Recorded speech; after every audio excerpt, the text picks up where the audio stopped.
South ఇండియాలోని అతి తక్కువ ధరలకి రత్నాలనందించే ఏకైక సంస్థ 6JVR. డాక్టర్స్ నిర్లక్ష్యంతో ఓ బాలింతరాలు మృతి చెందినటువంటి కేసులో నల్గొండ జిల్లా వినియోగదారుల ఫోరం కామినేని హాస్పిటల్కి ఏకంగా ₹1,00,00,000 ఫైన్ వేసింది. అంత నష్టపరిహారాన్ని ఆ కుటుంబానికి చెల్లించాలని చెప్పేసి తీర్పునిచ్చింది. ఈ కేసును వాదించినటువంటి అడ్వకేట్ ప్రస్తుతం మనతో పాటు లైవ్ కాల్లో అందుబాటులో ఉన్నారు నరసింహారెడ్డి గారు. ఆయనతో మాట్లాడదాం. నరసింహారెడ్డి గారు నమస్తే అండి. నమస్కారం. సరే, ఏంటి 2018లో జరిగినటువంటి ఒక కేసులో ఒక బాలింత హాస్పిటల్కి వచ్చి డెలివరీ కోసం వచ్చినటువంటి ఆ సందర్భంలో ఆమెకి 2 సార్లు మత్తు మందు ఇచ్చారు. తర్వాత డాక్టర్స్ నిర్లక్ష్యంగా వ్యవహరించడంతో ఆమె బ్లీడింగ్ అయిపోయి చనిపోయారని కేసు నమోదవటం, ఆ తర్వాత ఆమె భర్త తండ్రి ఇద్దరు కూడా వినియోగదారుల ఫోరంను ఆశ్రయించడం, ఈరోజు వినియోగదారుల ఫోరం నిన్న ఈ రోజుట్లో రీసెంట్గా ఆ కేసులో ₹1,00,00,000 నష్టపరిహారాన్ని ఆ ఫ్యామిలీకి చెల్లించాలని చెప్పేసి ఇవ్వడం, ఆ కేసుని మీరే డీల్ చేశారని విన్నాం సార్. ఒక్కసారి డీటెయిల్డ్గా చెప్పరా, అసలు ఏం జరిగింది? 2 సార్లు మొత్తం మంది ఇవ్వటం ఏంటి? ఎందుకు 2 సార్లు మొత్తం మంది ఇవ్వాల్సిన పరిస్థితి వచ్చింది అసలు? కేసు యాక్చువల్ గా అమ్మాయిది చిట్యాల దగ్గర ఊరు, సొంత ఊరు ఆరేగూడెము. భర్తతో పాటు హైదరాబాద్ ఉంటుంది. హైదరాబాద్ లో ముందు డాక్టర్ చూయించుకున్నది, రెగ్యులర్ చెకప్స్ ఉన్నాయి ప్రైవేట్. సేమ్ అదే హాస్పిటల్, తర్వాత వేరే హాస్పిటల్, కామినేని కాదు, వేరే హాస్పిటల్ చూయించుకుంది. ఆమె తల్లిగారు చిట్యాల పక్కన ఊరు కాబట్టి కాన్పుకు చిట్యాలకు వచ్చింది. చిట్యాలకు రావడం జరిగి చిట్యాల దగ్గరలో ఉన్న కామినేని హాస్పిటల్ ఉన్న బెస్ట్ హాస్పిటల్ అనుకుని కామినేని దగ్గరికి వెళ్ళింది. అక్కడ కూడా డెలివరీ కంటే ముందు రెగ్యులర్ చెకప్స్ లో ఉన్నది. సో అప్పుడు కూడా ఎలాంటి హై రిస్క్ కానీ ఏం చెప్పలేదు ఆమెకు. అన్ని రిపోర్ట్స్ కూడా ఆల్మోస్ట్ ఆల్ నార్మల్ ఉన్నాయి. కొన్ని చిన్న ఫ్లక్చుయేషన్స్, ఏది బీపీ, థైరాయిడ్, లైట్ అది కూడా పెద్దగా కాంప్లికేషన్స్ లేవు. మామూలుగా పోస్ట్ డెలివరీ వచ్చే కాంప్లికేషన్స్ లైట్ గా ఉన్నాయి, అవి కూడా పెద్దగా లేవు. ఏం ఆమెకు హై రిస్క్ కానీ అట్లాంటి ఏం ఎక్స్పెక్ట్ చేయలేదు, లేదు కూడా. సో తర్వాత ఆమె 9/7/2018 నాడు జాయిన్ అయింది హాస్పిటల్లో ఫర్ డెలివరీ.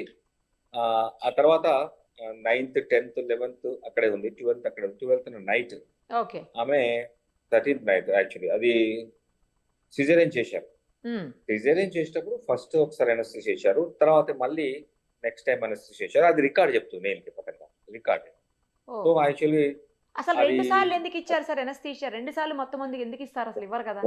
వాళ్ళు అనటం ఏంటంటే అది సఫిషియెంట్ కాలేదు కాబట్టి మళ్ళీ ఇచ్చినాం అంటారు. సో టెక్నికల్ గా that has to be explained by doctors.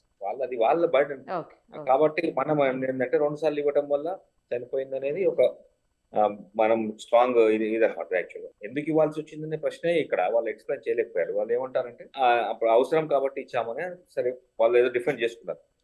More over ఏం జరిగిందంటే సిజేరియన్ చేసినాక అక్కడ హాస్పిటల్లో ఉంచేసి వీళ్ళు పేరెంట్స్ మొత్తుకుంటున్నారు, బాగా బ్లీడింగ్ అవుతుంది, బాగా బెడ్ తడిచిపోయింది. యాక్చువల్లీ అది చెప్తున్నా కూడా ఎవరు ప్రాపర్ కేర్ తీసుకోకపోవడం. మార్నింగ్ 7-7:30 ఆ ప్రాంతంలో మళ్ళీ డాక్టర్స్ చూసి చెక్ చేసి తర్వాత ఎప్పుడో డిక్లేర్ చేశారు, షీ వాజ్ డెడ్ అని చెప్పి, షీ డైడ్ అని చెప్పి డిక్లేర్ చేశారు.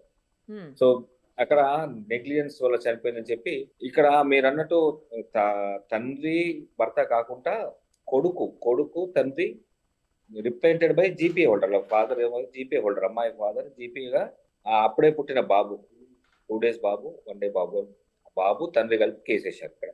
అయితే ఇక్కడ ఫోరంలో 90 lakhs 1 crore ఇచ్చుకుంటూ 90 lakhs ఆ బాబు పేరు మీద ఎఫ్డి చేయమని, వచ్చిన ఇంట్రెస్ట్ తోని బాబు ఫ్యూచర్ ఎడ్యుకేషన్ కానీ అన్ని చూడమని డైరెక్షన్ ఇచ్చారు. సో మిగతాది కాంపెన్సేషన్ లో 1 major షేర్ 90 lakhs ఆ బాబుకే, మిగతా ఎక్స్పెన్సెస్ వాటి వరకు అవి ఫాదర్ కి ఇచ్చారు. అక్కడ డాక్టర్స్ నిర్లక్ష్యం వల్ల చనిపోయిందని కంక్లూడ్ చేసుకుంటూ ఈ కాంపెన్సేషన్ ఇవ్వటం జరిగింది. ఇంత పెద్ద మొత్తంలో నష్టపరిహారం ఇచ్చినటువంటి కేసులు ఈ మధ్య కాలంలో చూసినట్లు లేదు సార్ అసలు. అంటే మన దగ్గర అంటే డిస్ట్రిక్ట్ ఫోరంలో ఇది నల్గొండ, తెలంగాణలోకి ఇది హైయెస్ట్ నాకు తెలిసి. మెడికల్ నెగ్లిజెన్స్ మీద ఇది హైయెస్ట్. మెడికల్ నెగ్లిజెన్సీలో ఇలా చూడలేదు. మెడికల్ నెగ్లిజెన్స్ మీద ఇది హైయెస్ట్. ఇక్కడ జెన్యూన్ కాజ్ కూడా ఉంది. ఎందుకంటే ఒక హెల్దీ అమ్మాయి కాన్పు కొరకు హాస్పిటల్కి వెళ్తే జీవితం అంతా ముందే ఉంది, ఆమె జీవితం టోటల్ నాశనం ఉంది. 2 రోజుల ఒక 1 day బాబును, గంటల బాబును తాత దగ్గర వదిలిపెట్టి, తండ్రి దగ్గర వదిలిపెట్టి చనిపోయింది ఆమె. ఆ బాబుని చూసుకోవాల్సిన బాధ్యత ఉన్నది తండ్రి మీద, తాత మీద.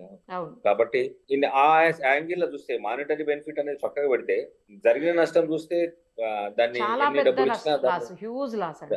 ఎన్ని డబ్బులు ఇచ్చినా దాన్ని కాంపెన్సేట్ చేయలేరు ఎవరు. అవును. దాన్ని ఆ లోటును కూడా ఎవరు పూడ్చలేరు. కాదు సార్, ఇప్పుడు నాకు ఒక చిన్న డౌట్. ఈ నెక్స్ట్ ఆమెకి బ్లీడింగ్ అయిందని విన్నాను నేను. ఐసీయూకి షిఫ్ట్ చేయమంటే కూడా షిఫ్ట్ చేయలేదని చెప్పేసి, బ్లీడింగ్ అవుతున్నా పట్టించుకోలేదని, అంత నిర్లక్ష్యంగా ఎందుకు వ్యవహరించారు అసలు డాక్టర్స్? అక్కడ జరిగింది అదే నైట్ టైము. సరే, జనరల్ జరిగేది ఎక్కడైనా హాస్పిటల్ అయినా డాక్టర్స్ చేస్తారు, సర్జరీ చేసి వాళ్ళు వదిలిపెట్టి వెళ్ళిపోతారు. అక్కడ అది మెడికల్ కాలేజ్ కాంబినేషన్ మీకు తెలుసు. అక్కడ ఉన్న వాళ్ళు టైంలీ రియాక్ట్ కాలేదు. రియాక్ట్ అయితే సేవ్ అవ్వు. ఇన్ టైం ట్రీట్మెంట్ జరిగి ఉంటే పోస్ట్ డెలివరీ చాలా కాంప్లికేషన్స్ అవుతుంటాయి. ఆఫ్టర్ సిజేరియన్ చాలా మందికి వస్తుంటుంది కాంప్లికేషన్. కానీ ఇక్కడ ఏంటంటే టైంలీ రియాక్ట్ కాలేదు, కొంచెం లేట్గా రియాక్ట్ అయ్యే వరకల్లా జరగాల్సిన నష్టం జరిగిపోయింది. అక్కడ ఇవన్నీ పాయింట్అవుట్ చేసుకుంటూ అక్కడ నల్గొండ ఫోరంలో జడ్జిమెంట్ ఇచ్చారు. బాధితురాలు చాలా మంది జనరల్ గా ఎవరు కోర్ట్స్కి అప్రోచ్ కారు, మా కర్మ అనుకుంటారు. మన దగ్గర ఎవరైనా చాలా తక్కువ మంది హాస్పిటల్స్ లో ఇలా జరిగిన వాటి మీద కేసులు వేస్తారు. మీరు చూస్తున్నారు కార్పొరేట్ ఎవరు పెద్దగా హాస్పిటల్. కేసులు వేయరు. కరెక్ట్ చెప్పారు సార్. అవును. పాపం వాళ్ళ తాతగారు 2000 అంటే అమ్మాయి తండ్రి 2018 నుంచి లీగల్ ఫైట్ చేస్తూనే ఉన్నాడు. అతను అప్పుడున్న యాక్చువల్గా పోలీస్ వాళ్ళు కేసు రిజిస్టర్ చేశారు. ఇక్కడ ఇంకోటి ఏంటంటే అందరు డాక్టర్ల మీద, కామినేని యాజమాన్యం మీద, డాక్టర్స్ మీద 304A కేసు రిజిస్టర్ చేశారు. అప్పుడున్న ఎస్పీ గారు రంగనాథ్ గారు కమిటీ వారి రికమెండేషన్ మీద కమిటీ కాన్స్టిట్యూట్ అయింది హైదరాబాద్ డాక్టర్స్ అందరూ. వాళ్ళు ఒక రిపోర్ట్ ఇచ్చారు. ఆ report basing on that report charge sheet వేశారు పోలీస్ వాళ్ళు వీళ్ళ మీద 304A ర్యాష్ అండ్ నెగ్లిజెన్స్ ఉందని చెప్పి. సో అది కూడా యాడెడ్ దిస్ థింగ్ అక్కడ క్లియర్ గా కనపడలేదని వాళ్ళు పోలీసు వాళ్ళు ఛార్జ్ చేశారు. వాళ్ళు దాని మీద వాళ్ళు పాజిటివ్ వెళ్ళారు. అది దట్ ఇస్ డిఫరెంట్ ఆస్పెక్ట్. అని ఇక్కడ ఆ పోలీస్ వాళ్ళు కూడా ఎవిడెన్స్ కలెక్ట్ చేసి వాళ్ళ మీద ఛార్జ్ షీట్ వేయడం జరిగింది. వీళ్ళ నెగ్లిజెన్స్ వల్ల చనిపోయింది. కోర్టు ఇంకా కేసు పెండింగ్ ఉంది. అది కూడా ట్రయల్ పెండింగ్. ఎప్పటి లోపు ఆ అమౌంట్ ని వాళ్ళు చెల్లించాల్సిన అవసరం ఉంటుంది సార్? ఏమన్నట్లు 1 month యాక్చువల్లీ ఆర్డర్ ప్రకారం 30 days లోపల చెల్లించాలి. Date of delivery. ఒకవేళ చెల్లించని పక్షంలో నెక్స్ట్ ఏం ఆప్షన్ ఉంటుంది వీళ్ళకి, బాధితులు ఏదైనా యాక్షన్ తీసుకోవచ్చు. వాళ్ళ మీద అరెస్ట్ వారెంట్ తీసుకోవచ్చు, ఆస్తులు జప్తు చేయించవచ్చు, ఏదైనా చేయొచ్చు. ఓకే. ఫైనల్ ఆర్డర్ అన్నట్టే కదా సార్. ఇక మళ్ళీ ఇంకా వేరే దీని మీద అప్పీల్ పోవచ్చు కదా ఎవరైనా.